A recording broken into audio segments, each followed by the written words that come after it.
فجر اور تہجد خاموش نمازیں ہیں، ان میں بہائے گئے آنسو کی صدا صرف اللہ دیکھتا ہے اور سنتا ہے، تبھی ان میں مانگی گئی دعائیں اثر رکھتی ہے اور تبھی انہیں ادا کرنے کے بعد دل سکون سے بھر جاتا ہے۔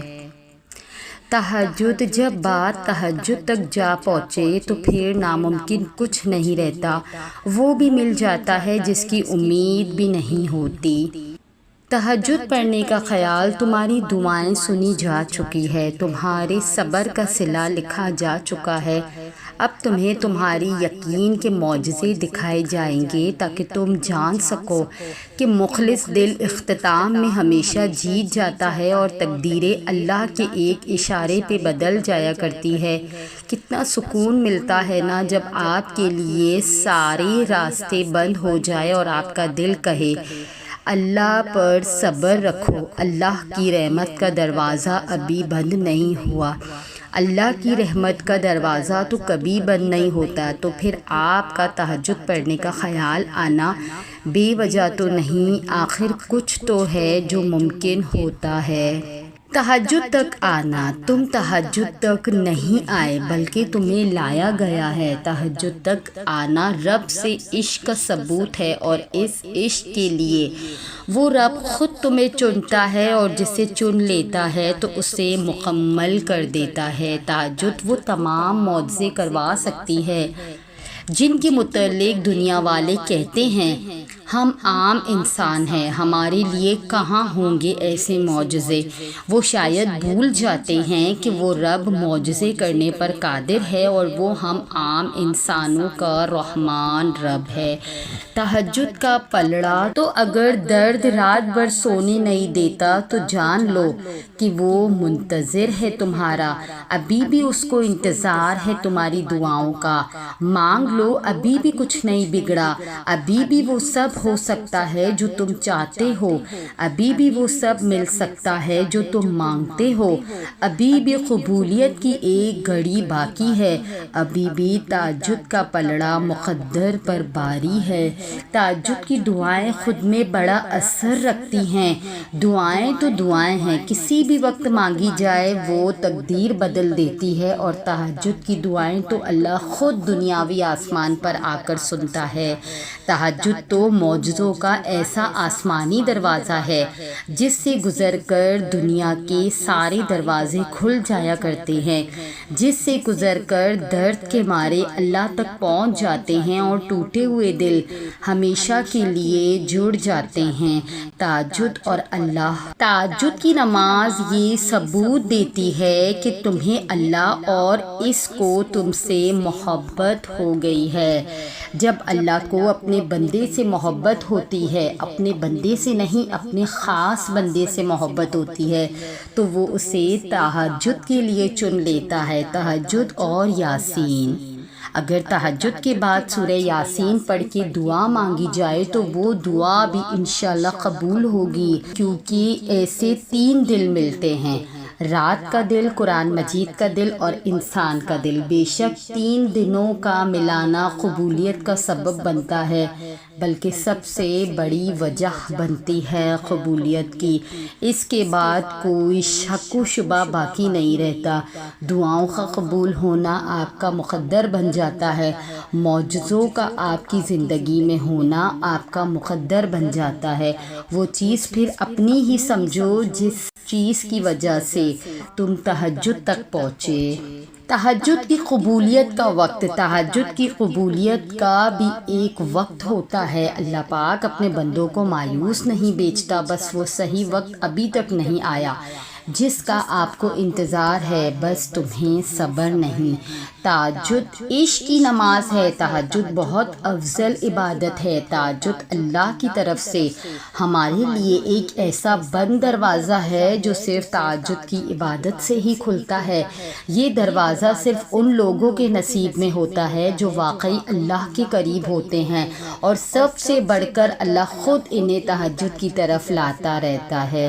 تو وہ خدا ہر طرف ہے، پر تہجد میں خاص سیاہ کالی چادر کے پیچھے رات کی اندھیری میں صرف وہی لوگ اللہ کو دیکھ پاتے ہیں جس نے اللہ سے بے پناہ محبت کی ہوگی۔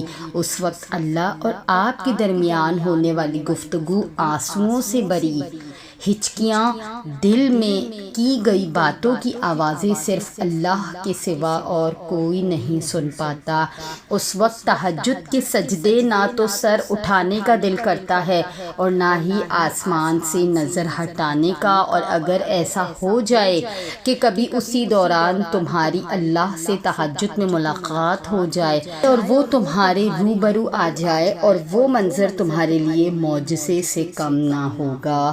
ہاں، یہی تہجد ہے، اسی کا نام تہجد ہے جو تمہارے دل میں یقین لاتی ہے کہ اللہ صرف تمہارا ہے۔ رب سے جڑنے کا سفر۔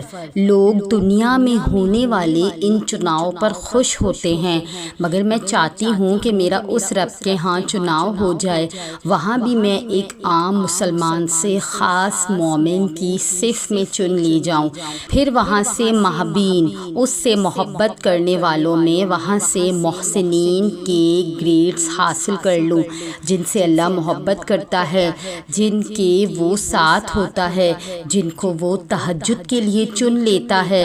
میں چاہتی ہوں ہدایت کا چراغ بن جاؤں، دنیا میں کوئی جانے یا نہ جانے، مگر وہاں اوپر آسمانوں میں فرشتے مجھے جانتے ہوں، مجھ سے محبت کرتے ہو، اللہ سے میرے تعلق کی خبر ہو انہیں، میرے لیے اللہ سے دعا کرتے ہو۔ اللہ کی رضا۔ انسان کی زندگی کا سب سے نازک مرحلہ اس کی جوانی ہوتی ہے، اور جو شخص اپنی جوانی اللہ کی رضا حاصل کرنے میں گزار دے تو وہ کامیاب ہو جاتا ہے، کیونکہ اس عمر میں انسان کے پاس طاقت بھی زیادہ ہوتی ہے اور وہ اپنی صلاحیتوں کو بہتر طریقے سے استعمال کر سکتا ہے۔ مثلاً ایک شخص کی آواز بہت خوبصورت ہے، وہ چاہے تو رب کا کلام پڑھ کر رب کا قرب بھی حاصل کر سکتا ہے، اور چاہے تو کوئی سنگر بن کر اللہ تعالیٰ سے دور بھی جا سکتا ہے۔ یہی تو امتحان ہے اللہ عز و جل کی طرف سے کہ میرا بندہ میری دی گئی نعمت کو میری خاطر استعمال کرتا ہے یا اپنے نفس کی تسکین کے لیے۔ اگر کسی شخص کی آواز بہت خوبصورت ہے تو اسے چاہیے کہ رب سے اپنا رشتہ جوڑنے کے لیے خوبصورت سے خوبصورت آواز میں اللہ تعالیٰ کا کلام پاک پڑھا کرے اور لوگوں کو بھی پڑھایا کرے، اور رب سے اپنا رشتہ مضبوط کرنے کے لیے تہجد کی نماز ادا کیا کریں۔ تہجد معجزوں کا دروازہ ہے، ایسا دروازہ جس میں بے یقین لوگ کبھی داخل نہیں ہو سکتے۔ تمہارا مقدر تمہارے اپنے ہاتھ میں ہے، زندگی کو پرسکون اور بے سکون تم خود ہی بناتے ہو۔ تم وقت کے ساتھ نہیں چلتے، بلکہ جہاں جو حادثہ روک دے وہیں تمام عمر ٹھہرے رہتے ہو۔